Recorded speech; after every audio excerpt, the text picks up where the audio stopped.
Okay, so this is Steve Zeltzer, and this is part of LaborFest. And tonight we're going to be having a discussion and a presentation about the internecine warfare in the capitalist class. George Floyd, the murder of him, and the hanging or the lynching of him, and the kind of crisis, internal crisis in the capitalist class, and what that means for the working class in the United States.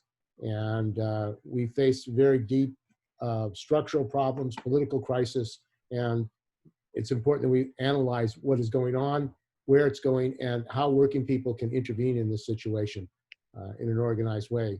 So our first presenter and major presenter tonight is George Wright, who is was a professor at Chico State University, a Marxist, and also at Skyline College, and was active in the teachers union, particularly fighting privatization of education. And unfortunately, in his battle to fight privatization of education, he didn't get much support from his union. So, but anyway, he made the effort to say that there had to be a fight against privatization. So welcome, George, to this presentation, and I'm glad you can make it. Thank you, thank you. It's unfortunate that we can't meet in person, but this is the second best scenario. By the way, how long? 20 minutes, 30 minutes, or? 30 minutes. Okay, fine, yeah. I want to say hi to everybody out there, and hopefully we'll be able to have some Q&A after my presentation. There's an enormous amount of material that one could cover related to this topic. So I've been working, trying to narrow it down to some conceptual ideas and themes, although unfortunately I'm long-winded, so I may elaborate a little too much in some of this material. The working title of the discussion is Internecine Warfare, Class, and the COVID-19 George Floyd Uprising. I want to add a little bit more to that. Trump should be in the title, and Russiagate should be in the title as well. We have this video too, whenever you want it.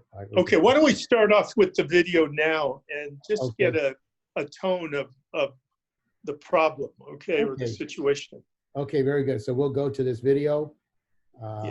Let's see here. It's only about 1 minute and 39 seconds. Yeah. Okay, let's see here. Let me see here. What's going on here? Hold it a minute. Let's see. Let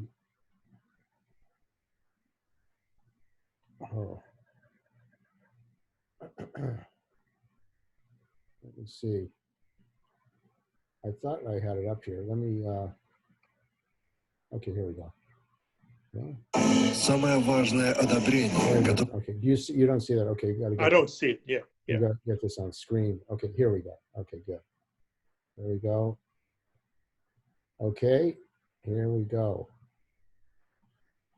Самое важное одобрение, которое получил Дональд Трамп в 2016 году, было не от вашего лидера Сената Митча МакКоннелла, и не от вашего конгрессмена Пола Райана, и не от кого-то из ваших сенаторов-республиканцев, представителей или губернаторов.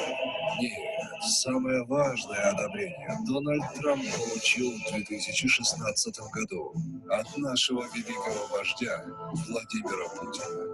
Наши спецслужбы работали сверхурочно, чтобы избрать товарища Трампа.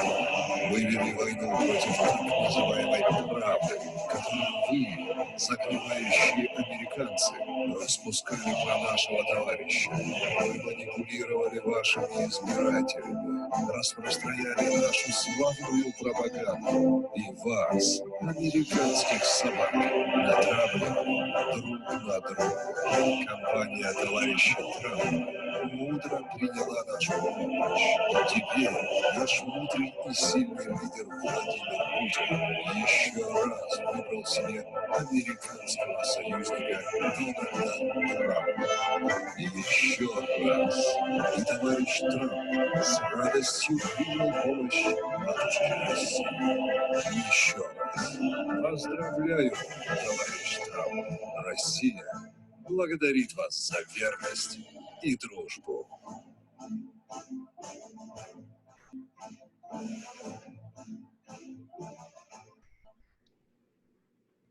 Okay. For those who don't know about this project, the Lincoln Project, these are allegedly Republicans who are anti-Trump.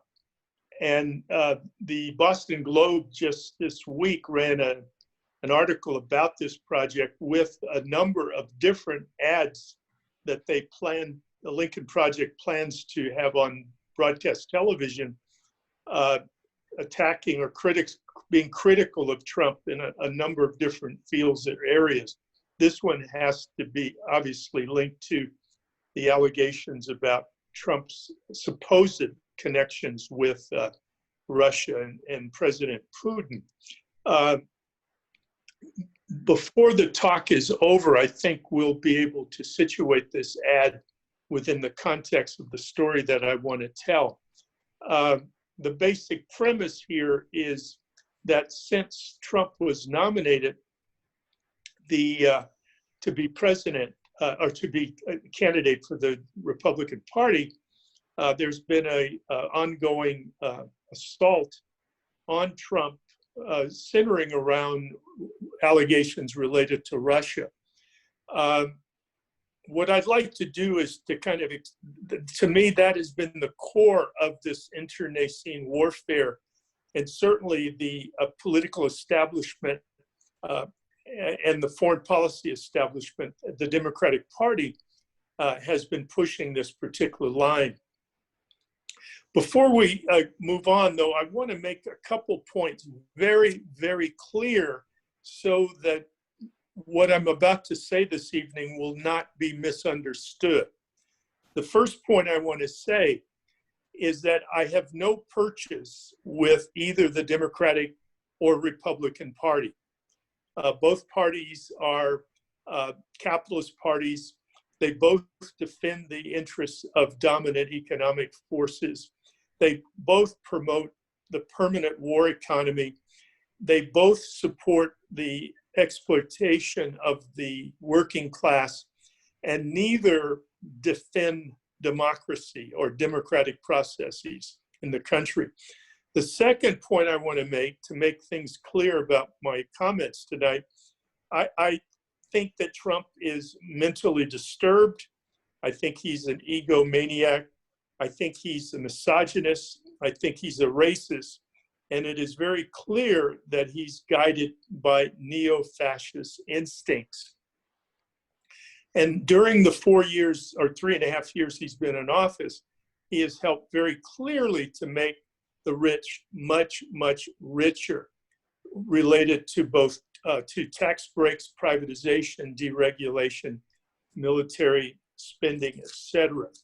Also, I'm opposed to his educational policies, environmental policies, immigration policies, etc. But I also want to propose is that Trump inherited these neoliberal policies and from previous administrations, including Democrat and Republican administrations.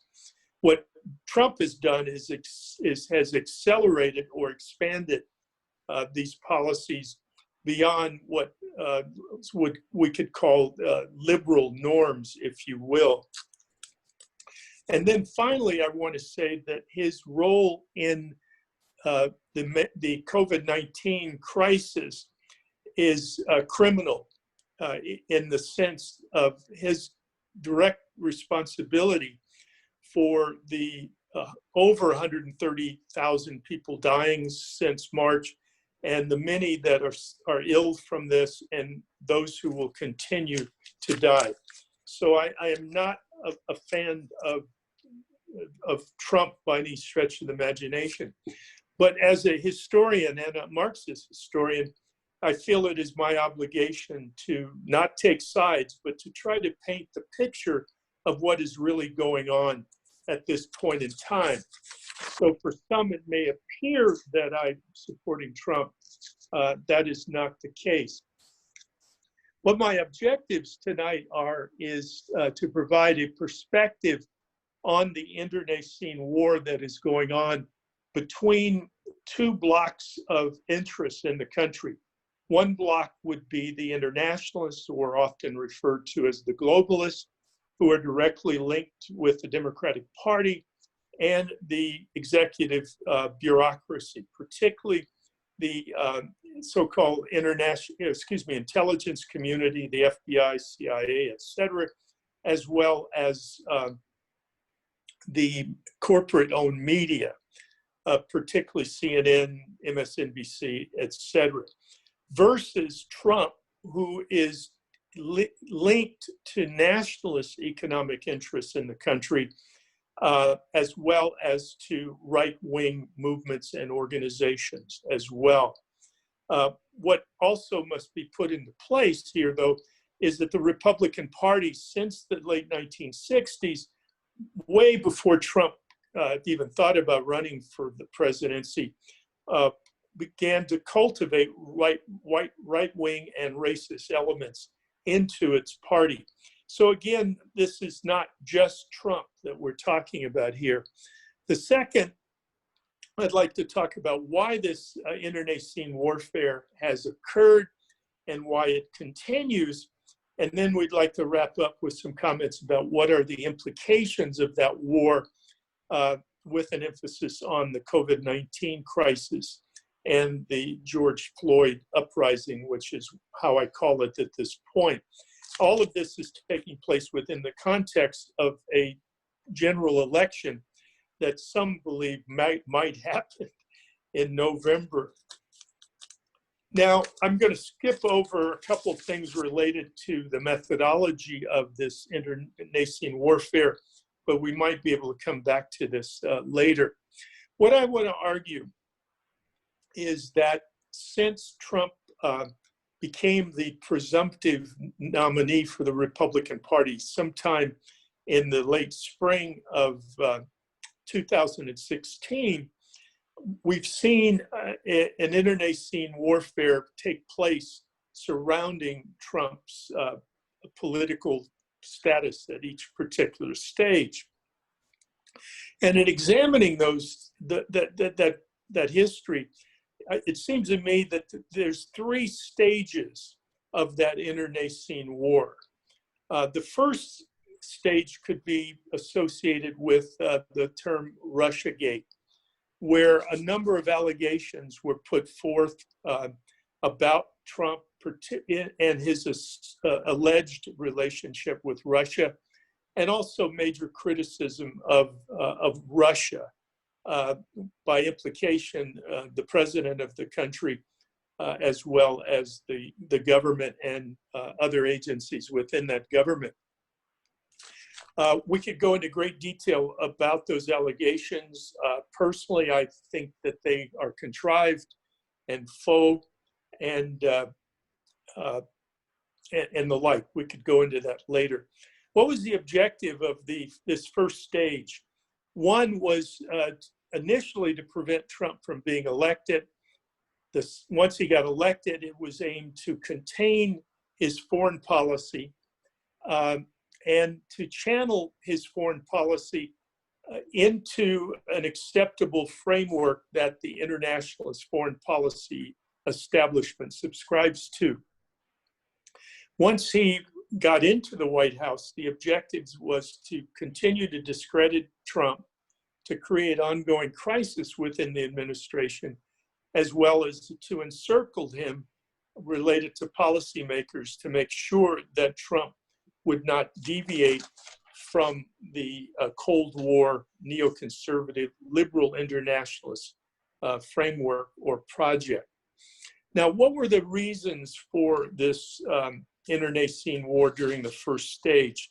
And all of this is more or less laid out over the second and third stage as well. I think that the first reason was Trump himself. Trump was an outlier to the political establishment. He was not a formal member of the ruling class. He was not a member of any major boards of directors of any foundations, corporations, banks, and the like. Thirdly, he carried out a hostile takeover of the Republican Party, and he shocked the establishment by winning the general election. And definitely he was not the chosen candidate, which was Clinton. Am I still being recorded?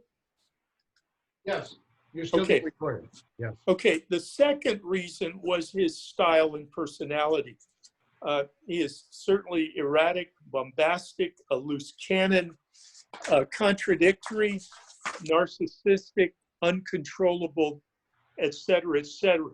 He didn't fit the image of what a president should look like. Also, why there was great opposition to Trump was that occasionally, in the midst of all the lies he carried out or stated, occasionally he told the truth. How we could define some of his truth-telling were inconvenient truths that the establishment would prefer not to get circulated into the general population. Professor Gary Olson has listed a number of these statements in an article entitled The Empire, Trump, and Inter-Ruling Class Conflict that's on Monthly Review Online, dated November 7th, 2019. I'll make a couple comments. During a private military briefing, Trump stunned officials by scowling seriously. Who gives SHIT about Afghanistan? So far, we're in it for $7 trillion, fellas. $7 trillion, including Iraq. Worst decision ever. On Ukraine, he said the people of Crimea would rather be with Russia than where they were. A number of statements along these lines that were very disturbing to the establishment. Give me a second here. But I would argue that really the focus of the attack was related to Trump's proposed foreign policy. Trump called this foreign policy America First, and it challenged a lot of areas that the establishment bloc supported. He was opposed to multilateralism. He was opposed to trade agreements, multilateral trade agreements. He wanted to withdraw troops from the Middle East. He said these wars were costly. He wanted to withdraw troops from Afghanistan, for example. But the central theme was that he wanted to normalize relations with Russia, which was the opposite of what the establishment was committed to institutionally. A process carried out through military encirclement of Russia, defined by NATO enlargement. Also, the wars in the Middle East were parts of the so-called hinterland, which would potentially destabilize Russia as well. And obviously, regime change was the central objective of the establishment, and I would argue regime change is still the major objective of the establishment. What we can see over the 3 years or 3.5 years of Russiagate, the following results. One, Trump was prevented from normalizing relations with Russia.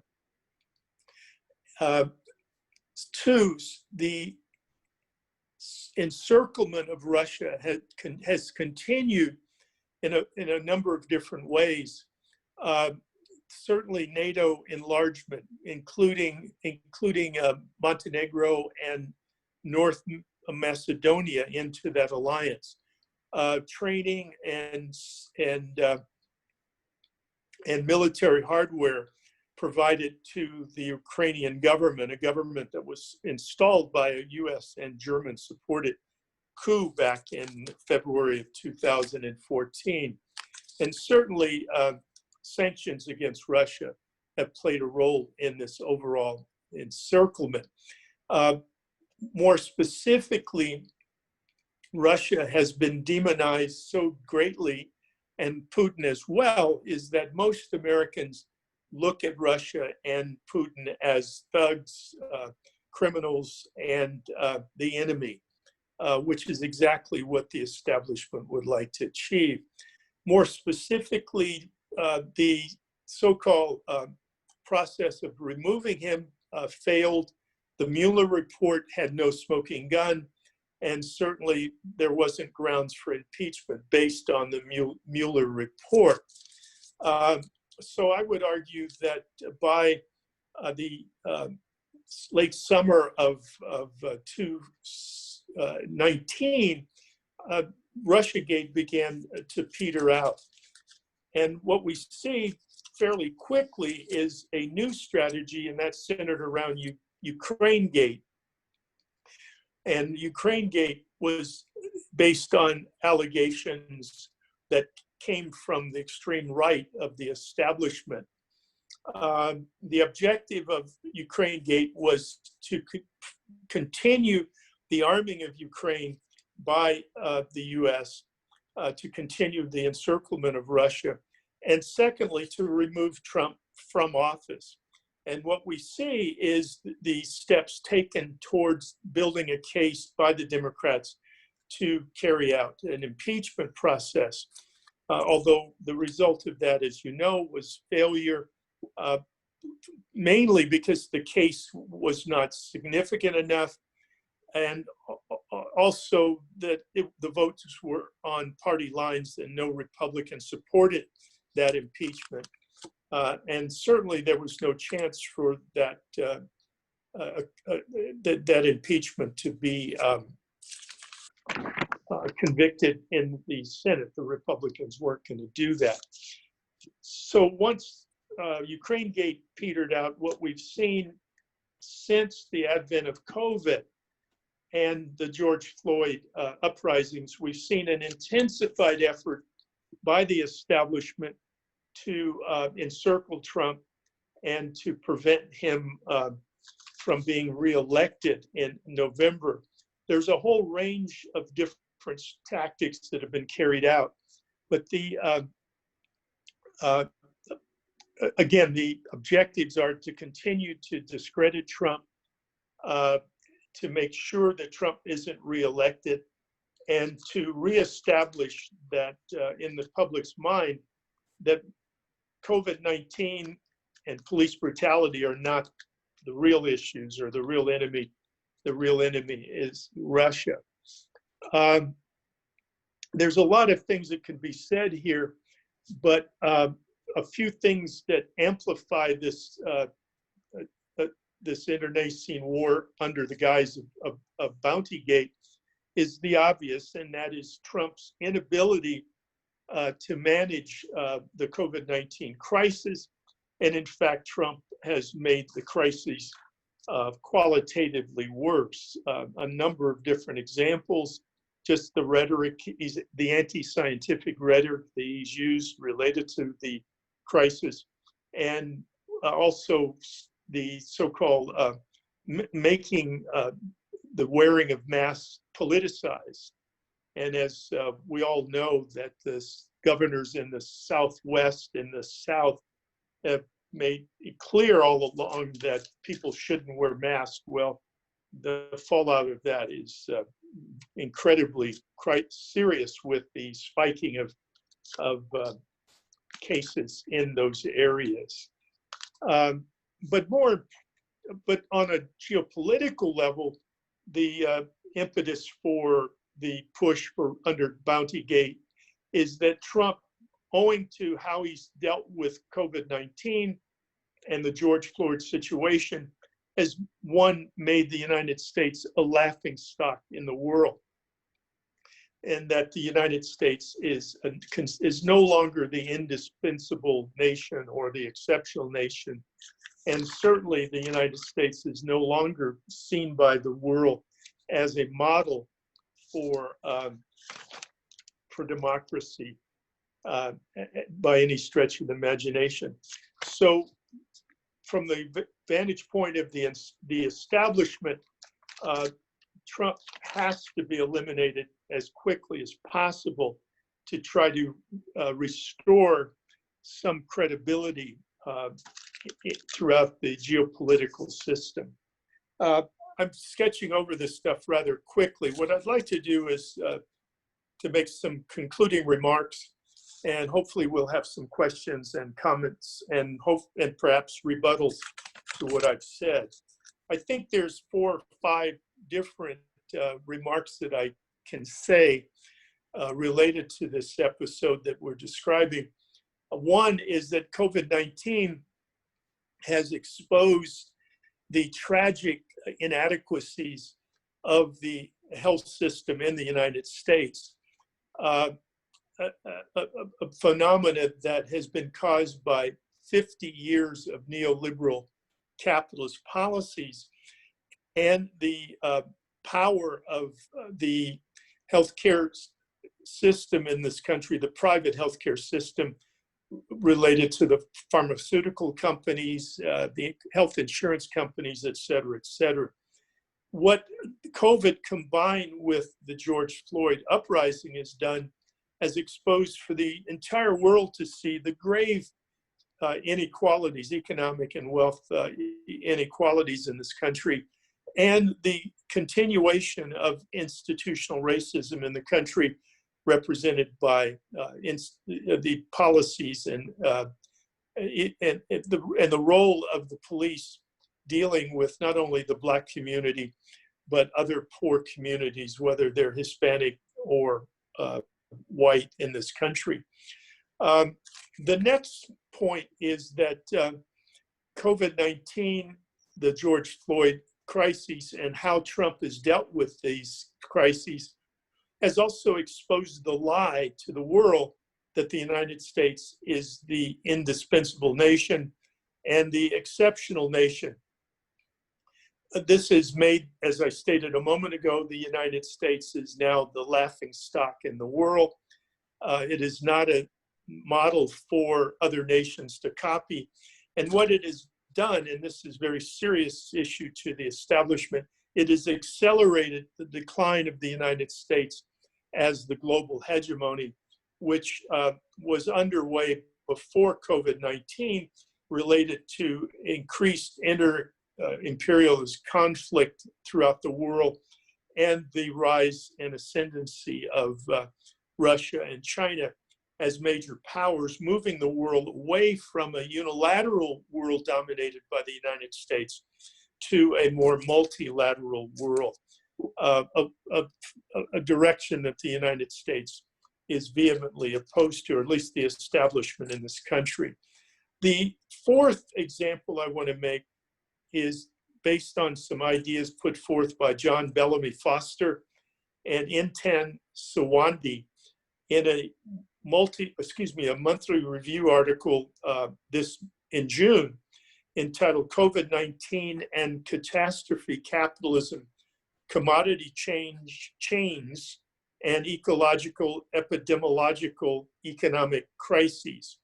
And the basic premise of Foster and Sawandi's article is that the COVID-19 pandemic has, quote, accentuated as never before the interlinked ecological, epidemiological, and economic vulnerabilities imposed by capitalism, with the worst yet to be seen.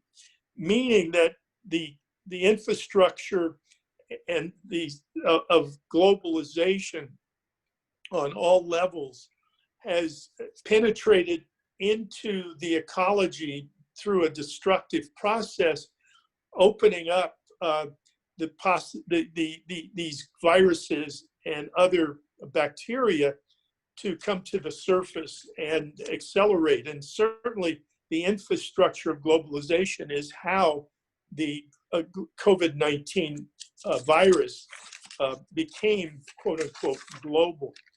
And my final comment is that obviously the removal of Trump is desirable on many levels, but we must also remember that a Biden administration does not solve the grave problems that the United States faces. It's economic inequalities, the public policies that have fostered privatization, the issues of unemployment. There's some 44 million people unemployed, maybe 47 million people unemployed because of the COVID crisis. How are these people going to be put back to work? How much money are they going to be able to make? And what will their responses be? My general argument is that the Floyd uprising is basically a prelude to workers taking to the streets in the near future, owing to the plight that they face, a plight that has no future in it. And also we want to say, with Biden coming into the White House, what we see is the return of the cold warriors, the neoconservatives, those who don't like diplomacy, but instead see that military aggression is the only way to restore the US's status in the world. All you have to do is to listen to comments on the media, in the last few days, certainly the last week, centering around these false, bizarre allegations of Russia financing the Taliban to kill American troops. And maybe just focus simply on Susan Rice, who was the National Security Advisor under Obama and will certainly play a role in the Biden administration, whether she will be vice president, which is extremely dangerous because of the health situation of Biden, or whether she will be the Secretary of State. Although it's not just Rice, it's the system and the policies that are ingrained and institutionalized in our system. Policies, ironically, that Trump was trying to reverse. Related to the allegations that the Russians provided funding to the Taliban to kill Americans, that under the Obama administration, some 1,700 US troops were killed, but in the years 2019 and 2020, only 31 have been killed. At 22 last year and 9 this year. Now, we also have to remember the context of these allegations are taking place is that there are ongoing negotiations between the Trump administration and the Taliban calling for US withdrawal of troops from Afghanistan by the middle of next year. A war that all sane observers feel that the US has been defeated or has failed in that war, and at best for the United States, it's a stalemate. Obviously, the establishment would like to continue the US's military presence in Afghanistan. Why would they want to keep their presence there? One, if you look at a map, that Afghanistan is bordered by Pakistan, and bordered by Iran, and bordered by Russia. So, Afghanistan is a platform for US destabilization of Pakistan, Russia, as well as Iran. And secondly, we have to remember that the heroin trade is based out of Afghanistan and Pakistan as well. And we can assume that there are US agencies that have a close relationship to that trade. So a withdrawal from Afghanistan would undermine the establishment's, the foreign policy establishment's objectives vis-a-vis Russia. I'm going to terminate my comments right now. To be honest with you, not having the eyes of an audience has made it a little awkward for me, but hopefully a number of points have been brought out that are open for discussion, questions, and commentary. Okay, thank you. Thank you, George. So I was going to make a couple comments, and we'll open it up. I mean, I think that this decline of U.S. imperialism and really no plan on how to get out of their crisis is actually adding to the fires of this internecine warfare in the capitalist class. Right. I mean, they really have no solution, either party. And I think that the one thing that we have to address, though, is what has been the historic solution to a decline of imperialists, not just the U.S. imperialism, but other imperialisms, because the surrounding of China, they have like 3 aircraft carriers now moving to China towards an imperialist war is where the Democrats are going. I mean, they see that as in the midst of this depression in the United States to continue to support military armaments and surrounding China, creating a provocation is a very dangerous development. So that, I think, has to be taken into understanding that the decline of the U.S. empire, the decline of U.S. imperialism has a real danger of an imperialist war, of the United States trying to solve its problem and going to imperialist war, which would mean the destruction of the world, frankly. I mean, a nuclear war with China and Russia would mean the destruction of the world. The other question is, I think in relationship to George Floyd, the right wing in this country, which Trump and the people that are supporting him, the billionaires who are supporting him, have tried to provoke. They talk about a civil war. They say that there's going to be a civil war in the United States. And these fascist groups, these neo-Nazis, are always saying there's going to be a civil war. I think what the George Floyd lynching did is it provoked the mass of people in this country, and I understand there are 15 million people that have protested, that they don't want anything of it. They don't want this this racist reactionary turn by Trump, and that is throwing him into a further crisis, because the mobilization of young people, of a multinational, of all kinds of people in the streets in the United States has created a real crisis for them. He's kind of railing against the monuments, and while we may have differences on tearing down monuments, the fact of the matter is they've lost control at this point. If all Trump can do is to try to protect the monuments, he's got a big problem because the whole economy is falling apart. And I think the decisive question, as George said, is what we're seeing now is a prelude to what's coming, because there are going to be millions in the streets. When you think about 46, 47 million people unemployed, when you think about 27 million people without health care, and the Democrats refuse to say that there should be emergency national health care.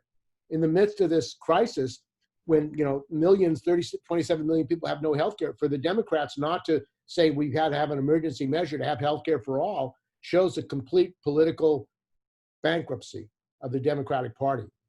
So I think the likelihood is in the next few months, there'll be millions of people on the street. And I think that is going to create a political opportunity for the working class. And I'm heartened by the development at the rally today of the ILWU, because Local 10 leadership said that they want to work towards the formation of a workers' party, a million worker party.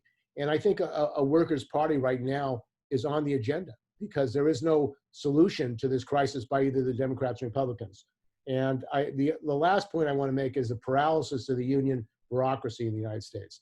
Because first of all, the election of Trump was he launched a tirade, racist, reactionary tirade against blacks, against Latinos, complete silence by the trade union bureaucracy. No trade unions challenged him directly, calling him out for being a racist, for an inciting lynching, inciting racist attacks. Nobody held him responsible in the union leadership, because they're terrified and they don't want to mobilize their own members against the government.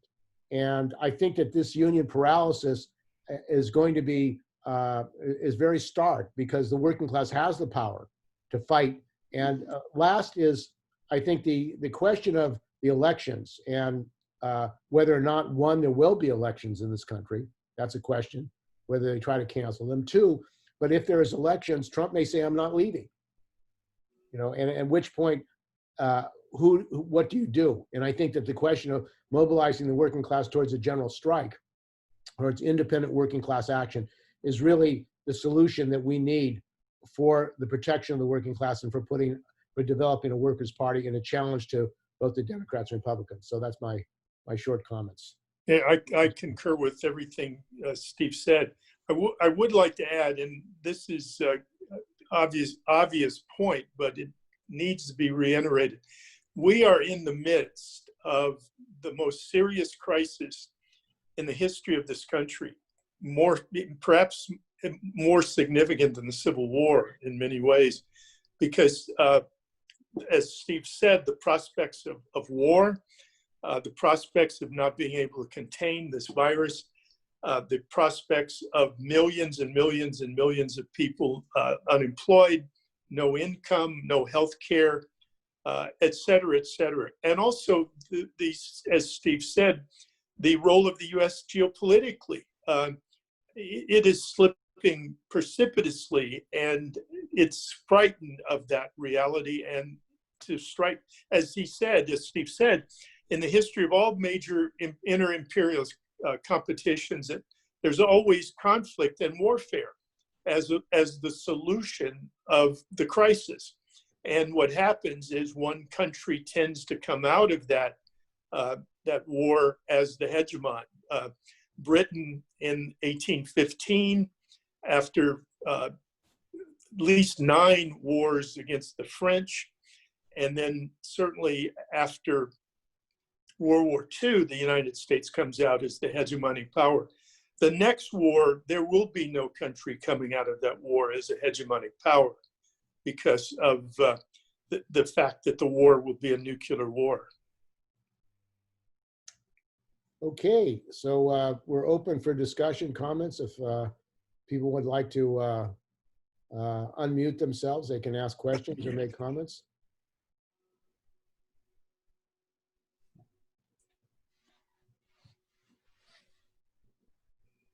Or raise your hand if you'd like to speak. Can you see people? Yeah, I can see people. Okay, yeah. I can see if they want to speak. So if people want to speak on this Zoom, they just put their hand up or they just unmute themselves. Well, let's see. More. Okay, I'll allow, okay. Okay, so all people can unmute and they can speak if there are any questions. Are there any questions or comments on the discussion?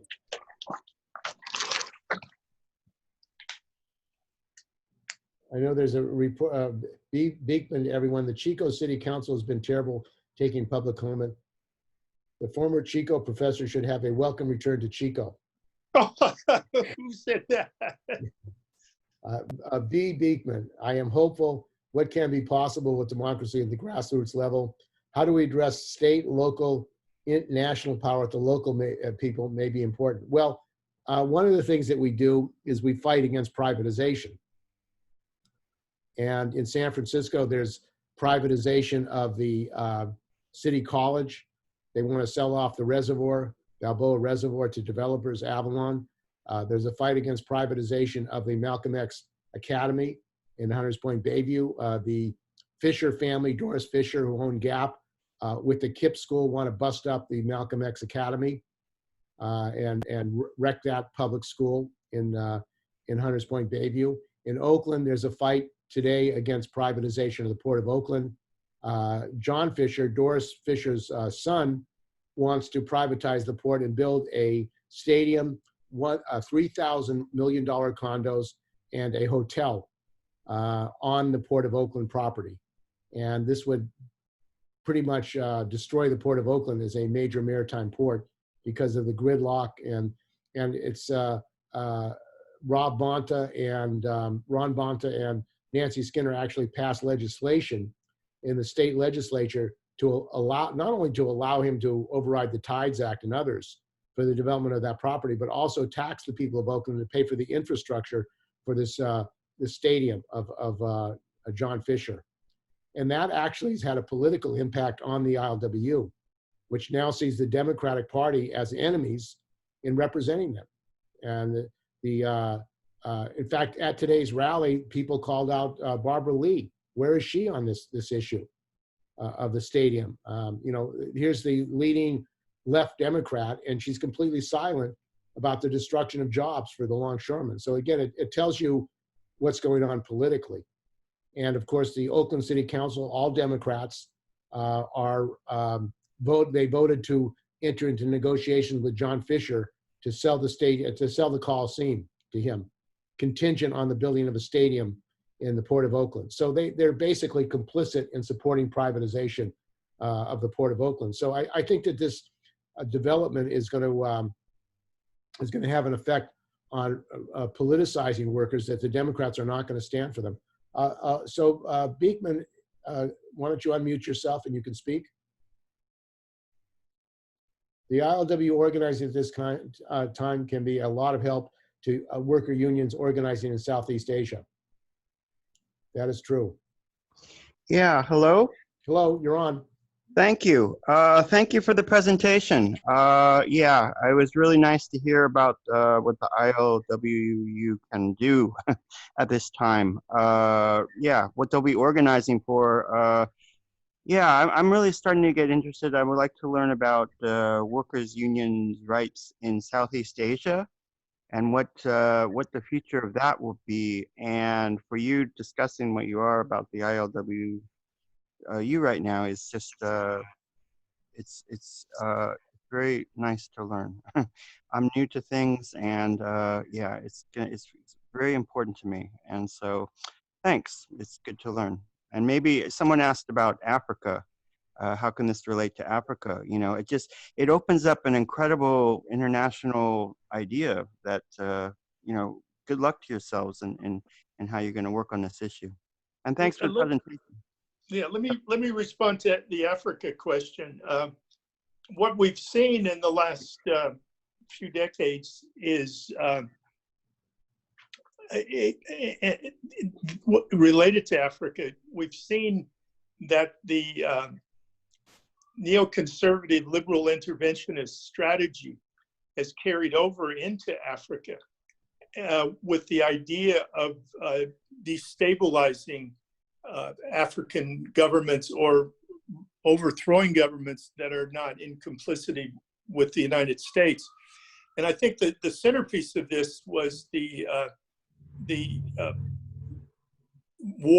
NATO war against Libya and the brutal killing of Muammar Gaddafi.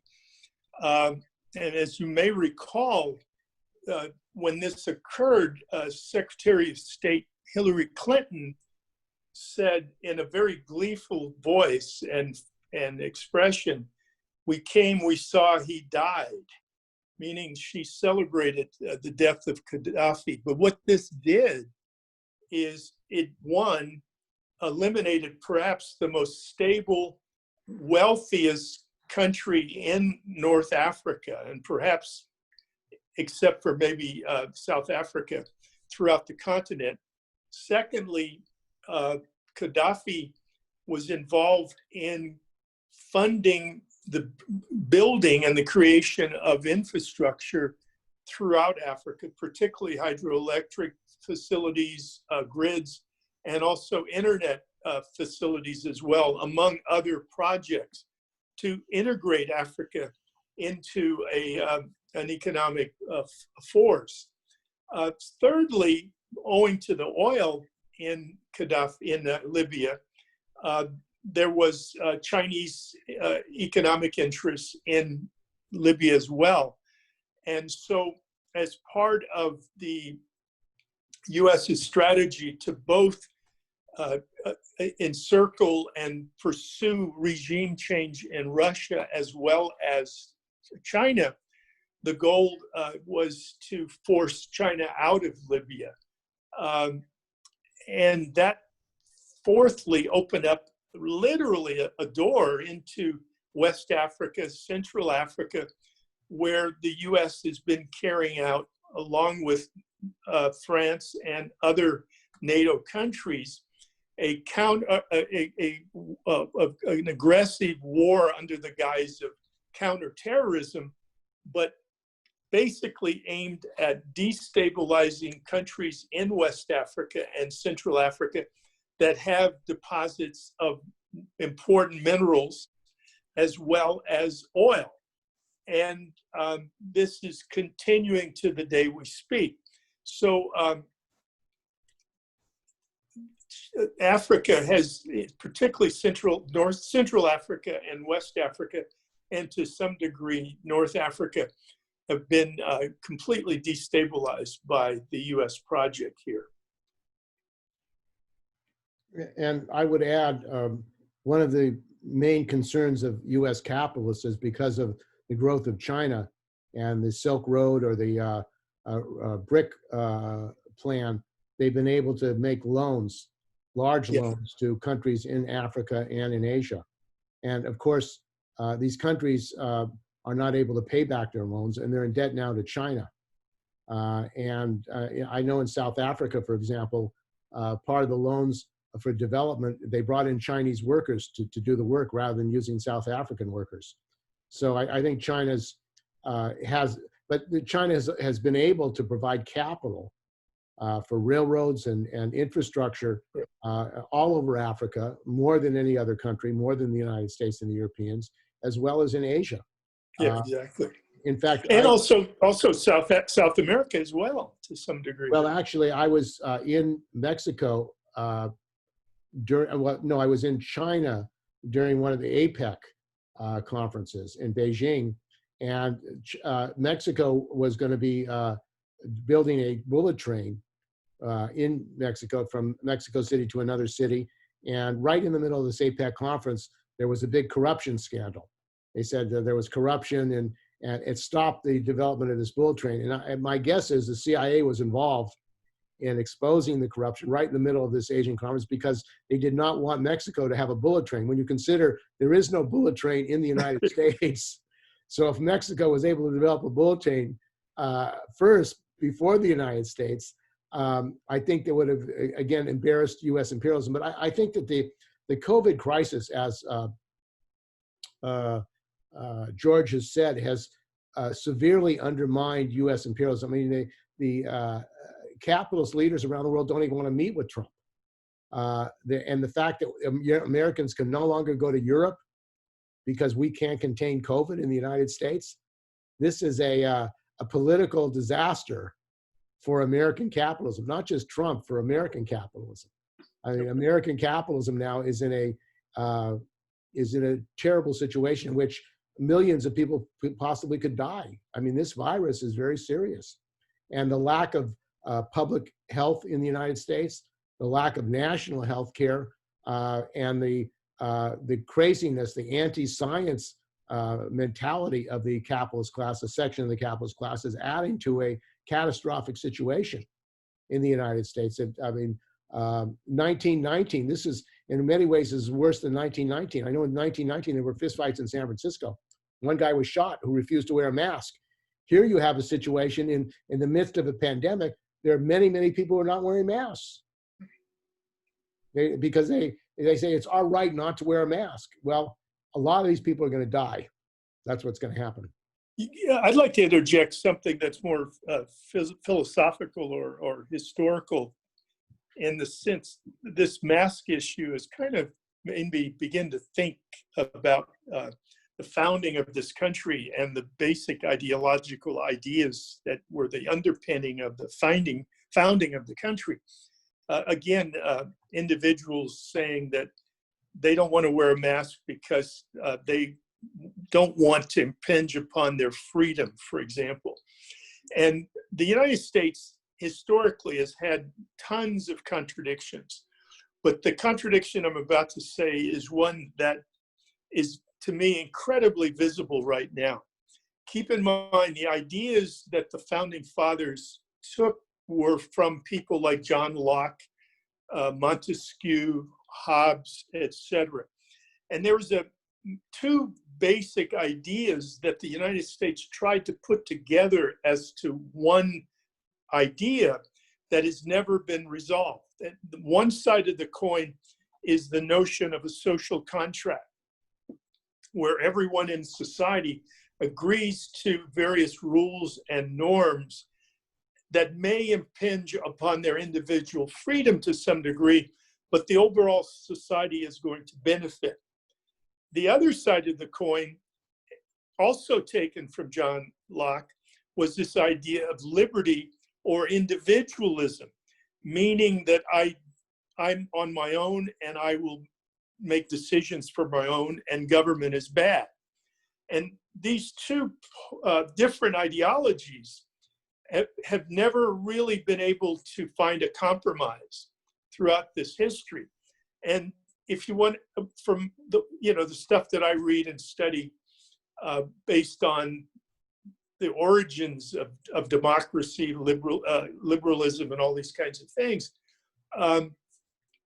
has made this contradiction incredibly visible. And as long as that contradiction exists, I'm pretty positive there's no way to find a resolution to deal with these crises that will provide some kind of common agreement among all the individuals. Now, there are other factors involved as well, and that's capitalism and the drive for capital accumulation and imperialism. But just philosophically and ideologically, the US faces an enormously grave problem related to the ideas of this country, okay? I'm going to just end at that point, but it's something that I think about a lot lately. There's a question from Joan Peters to everyone. This is Joan Peters asking, could you elaborate at least a bit on the anti-terrorism way that the USA is destabilizing West and Central Africa? The anti-Islamist propaganda has me confused. Yeah, I'm going to tackle it, and Steve, I hope you input as well. This is a really big story, okay? And I think basically how I would put it is that the various Western countries, particularly with a focus on the United States, as well as Israel and other countries, Turkey, the United Arab Emirates, Bahrain, Saudi Arabia, etc., have in the last 20 years or so, 25, maybe 30 years, have helped to fund various groups that are defined as terrorist groups. And those groups have played a role in destabilizing specific countries that are targeted by the triad, if you will, the United States, Israel, and Saudi Arabia, and fed these terrorist groups. But at the same time, the US has used this terrorism as a means to justify US quote unquote counterterrorism, which really basically means is the legitimation of the US military presence in these respective countries under the guise of fighting terrorism, but at the same time destabilizing governments like Iraq, governments like Syria, governments like some of the West African and Central African countries, et cetera, et cetera. Now, I just sketched a framework. Each country, each group would have to be examined separately because this is universal on one level, but it's case-by-case specific at the same time. And the other thing that I think is very important in understanding the history of US imperialism during the post-Cold War period, that there have been different stages of the post-war period and different methods have been used by the United States during these different stages. For example, in the 1950s, 60s, and 70s, basically covert and overt military interventions were used using US operatives and US troops. Owing to Vietnam, with the Vietnam Syndrome, and these events kind of gelled around the Tet Offensive in January, February of 2000. excuse me, in 1968, you see the US shift from using direct military intervention and even covert operations in some cases, but to begin to use surrogate organizations. As you may recall, the Nixon doctrine that he issued in 1969 in Guam was called, the US was going to de-Vietnamize its military presence, but it was going to fund other groups to carry out wars. I wrote a PhD dissertation on Angola, where the US supplied arms to the FNLA in the north and UNITA in the south, fighting against a Soviet-supported MPLA government in Luanda. Now, at the end of the 80s, what we see as the Soviet Union began to collapse, you see a period of national reconciliation related to all of these third world regional wars that had been funded by the US and the Soviet Union, was generally on the other side, China occasionally. And you see negotiations that are calling for some kind of multi-party solution. By the 90s, that had all collapsed, and the United States began to use more terrorist groups to carry out destabilization, as we described. Now, obviously, the first Gulf War and the Iraq Gulf War saw more direct US military intervention, but both strategies paralleled each other and overlapped with each other. And then at a point, the US began, this is what Trump is saying, these wars are costly. We don't need to have US troops and fund these wars. We can do it other ways. So what I'm trying to say is there are these stages throughout the course of US history, US post-war history, where different tactics were used related to the overall strategy. Up until the end of the Soviet Union, the strategy was to contain the expansion of nationalist movements that identified with the Soviet Union. Since the collapse of the Soviet Union, it's still going after governments that would like to be sovereign and carry out a national development model without dependency on the US. And that's where we are at this point, amplified by COVID-19. I hope that was clear. Yeah, I would like to add to that because, you know, the attack and the destruction of Libya, which the United States and Western Europe, France supported, as George said, destroyed the efforts Gaddafi was making to build up the African economy. And one of the direct results of that were these fundamentalist groups getting guns. These military supplies in Libya flowed into Somalia, flowed into these other countries and created chaos.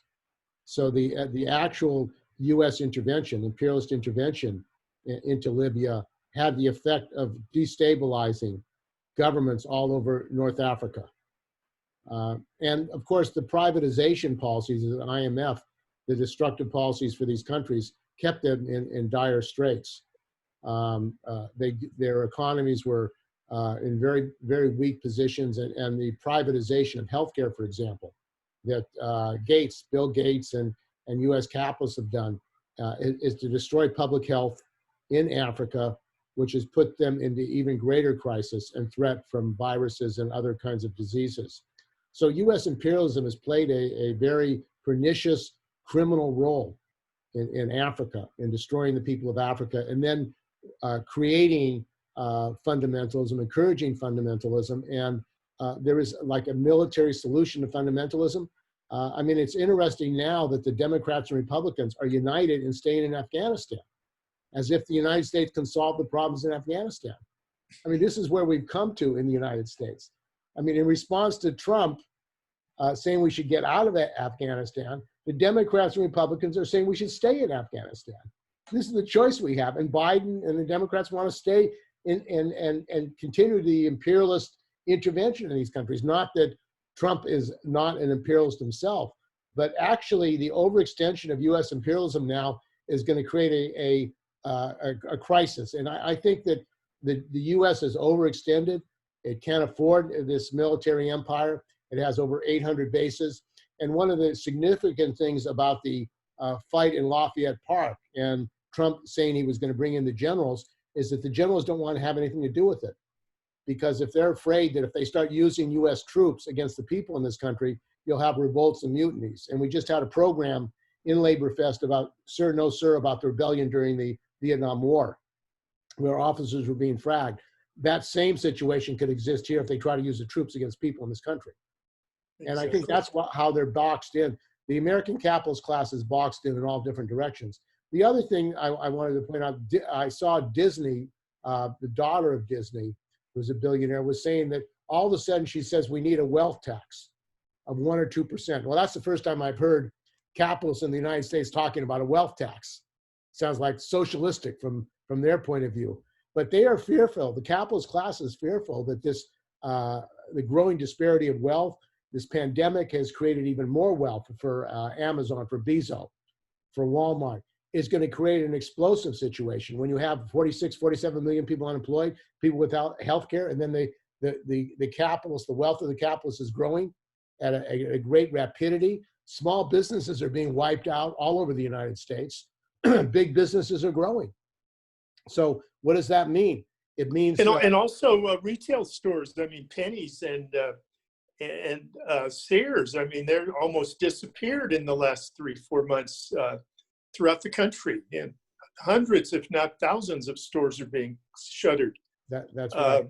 And meaning we're all dependent on buying things from Bezos, from Amazon, for example. You know, which makes Bezos that much richer.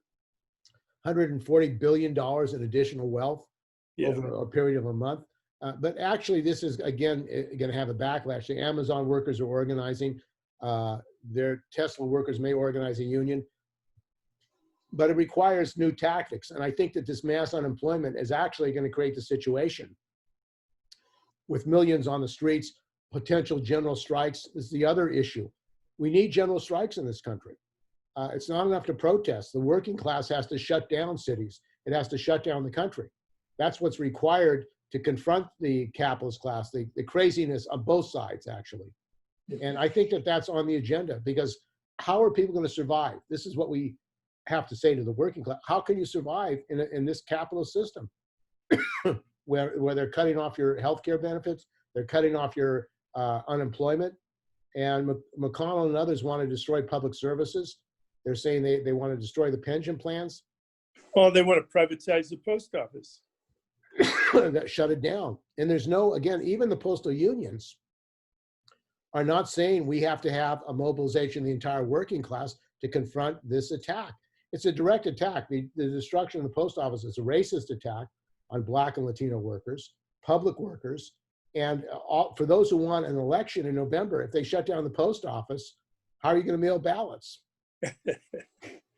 Which is, what the liberal Democrats want to say is get your ballots. If there's no post office, you're not going to have ballots. Who are going to deliver it? Amazon?